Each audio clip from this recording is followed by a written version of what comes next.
Hi friends, welcome to Spiritual Motivation.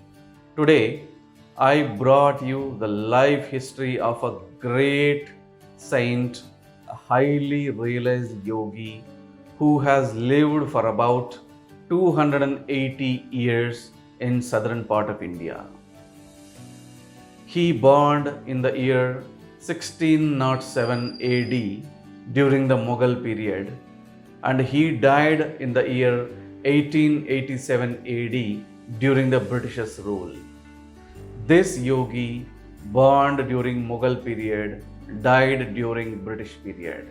Exactly 280 years this yogi has lived. So his life story is very interesting and worth knowing, my friends. So let's get into the topic. I will reveal you the life history of this great saint. The story begins between a father and a daughter.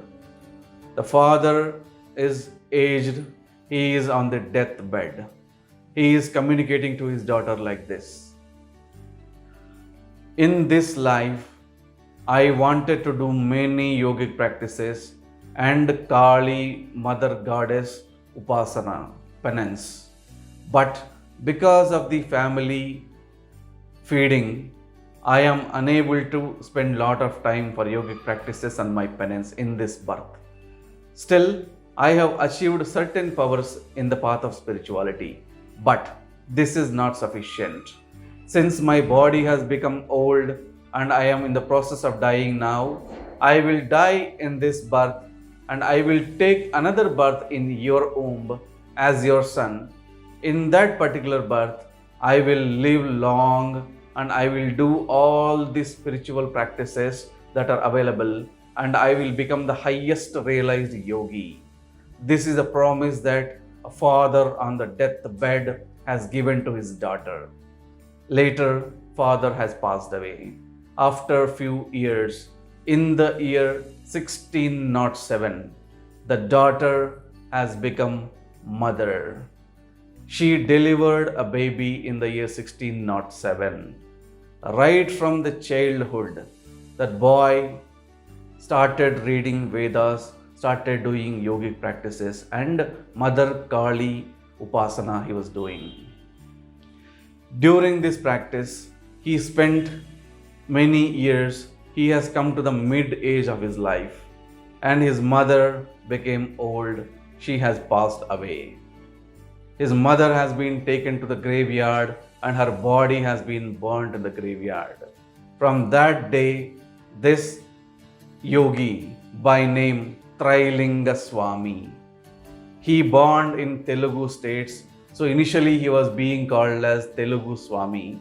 Slowly it has become Trailinga Swami.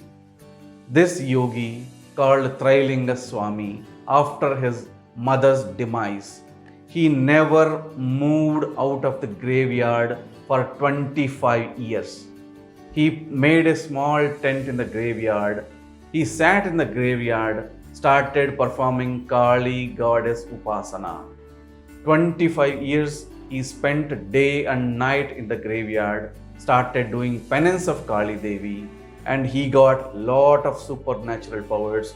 He attained lot of spiritual advancement during these 25 years. After attaining the spiritual advancement, this yogi Trailinga Swami decided to move to North India for a purpose, to reach the Siddha Ashram. Regarding Siddha Ashram, I will explain you a little later, my friends. He was doing yogic practices and penance in a small cave in Nepal in the Himalayan hills. In Nepal, there was a king.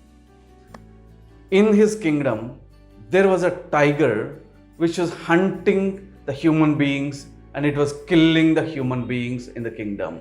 So the king, along with his army, has decided to hunt the tiger one day with rifles.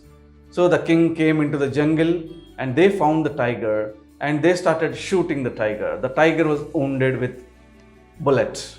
And suddenly, to escape, the tiger has entered into the nearest cave. There is a small cave in the hill and it has rushed into the nearest cave to save itself. Then one of the soldiers has told to the king that, "Oh king, there was a yogi, there was a saint living in that particular cave. This tiger may kill that saint also. So we have to rush immediately into the cave to save the saint." So the king, along with his soldiers, has rushed into the cave with rifles. The moment they enter into this cave, they were really mesmerized. They were shocked to see the fact. The tiger was with Trailinga Swami. Trailinga Swami was sitting and meditating in the cave. This tiger went and sat in front of the feet of the Trailinga Swami like a cat by shaking the tail of the tiger. So the king, along with his soldiers, they could not believe that a tiger which was hunting the human being, which was eating the human being these many years, has become like a tiger in front of the saint. So then they understood that this yogi is a very highly spiritual being. He has been very advanced in the part of spiritual path. So they pleased him to come to their kingdom. And later on, Trailinga Swami told that this tiger will not hunt human beings from today onwards. I have given the order to the tiger not to kill any human beings. Then the king has left the tiger as it is. Trailinga Swami has been invited to the kingdom of Nepal, and Nepal king has given a plate full of gold coins to Trailinga Swami. Then Trailinga Swami said, "What should I do with these gold coins?" Then king surprised, "These are gold coins, you can buy land, you can buy buildings, you can buy whatever you want."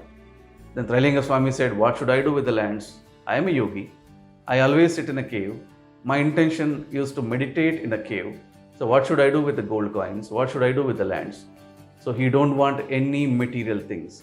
This indicates his state of mind, that he has been involved only into the spiritual activities, not into the material activities.